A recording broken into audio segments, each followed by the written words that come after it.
and they came through, and it was super late at night. And I remember playing beats for Pusha T, and he's falling asleep, like literally. This beat comes on. I'm kind of like a big deal. He woke up rapping. He just like, he's like, his eyes were closed and he just started mumbling, and he just woke up and he was rapping to the beat. He was like, yo, give me that, right? So then they take that and a couple other beats. And so they leave. They come back, they play me what they did. They come in and out of LA. Then they come back the next time, they're like, we got Kanye on it. I'm like, you lying. Meet Mr. Popular. Go get your binoculars. He's like, no, dude. He's like, Kanye's on it. He's like, they come back and he plays it for me. I'm like, oh, he's like, yeah, this is going to be the single. And yeah, I remember I flew to New York. I flew to New York for the video and all that. I was like, we got to be there for the video. Are you in the video? I'm not in the video. Video. Okay. We just ended up going out there hoping to be in the video, but we weren't in the video. And, but I wanted to meet Kanye because I was a big Kanye fan. And I remember I was trying to meet him, and I ended up bumping while I'm trying to shake hands with him. I ended up bumping Amanda Seales. And Amanda Seales cursed me out, dog, in front of everybody. I was like, dude, it was the most embarrassing thing ever. It was hilarious. But it was just like, I knew who she was back then, but I was just like, I almost went back at her. I was like, I'm just gonna walk away. I'm good.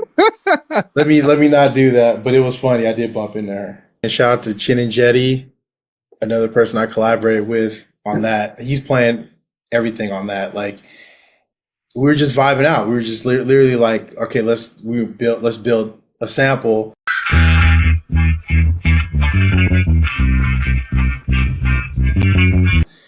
I had guitar rig, and like I literally studied guitar rig like crazy. So I really had it dialed in, and we're really trying to create something that sounded like the Meters more so. Like that was like the sound I was going for.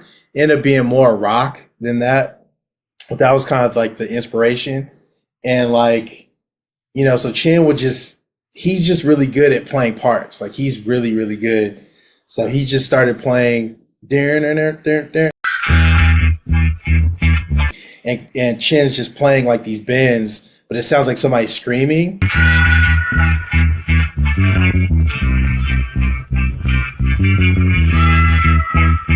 And then like, I put it in, I bounce it, I put it, in Pro Tools, put it in Recycle, I chop it up, pull up the drums. I just pull up like a percussion loop. Yeah, like once I pull that up, and start, playing the chops, like I played the chops, and Chin came in and played the bass line, on how, following the chop, the chops that I played.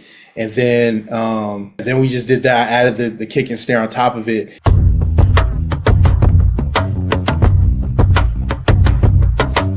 And the funny thing is, back then, Reason has this mastering suite, and like the mastering suite really like squashes everything. Like it's over compressed. Like if I took the mastering suite off of that beat, it would not sound like that at all. It would probably it wouldn't sound like that at all. It has this way of like this pumping kind of like feel, and Pusha T loved that sound.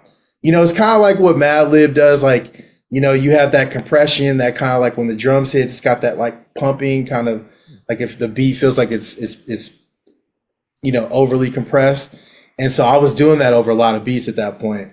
I see S1 in the chat said, was he playing to a click track or just freely? No, he was playing to a click. Yeah, he was playing to a click. Chin was playing to a click, and we would just layer. I mean, we would just go back and layer, and he's just, like I said, he's just great with parts.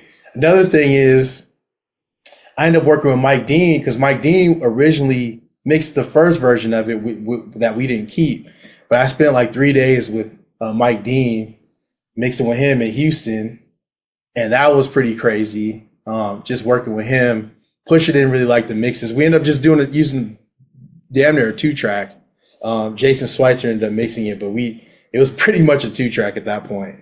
That's a common theme that you said. Yeah, it's hard to duplicate my sound, especially at that time. It was like such a unique sound, and the way I mix my records, like it was hard to try to pull it apart and put it back together. It just never worked ever. So with this one, we just ended up going with almost a 2-track, but we enhanced it a little bit.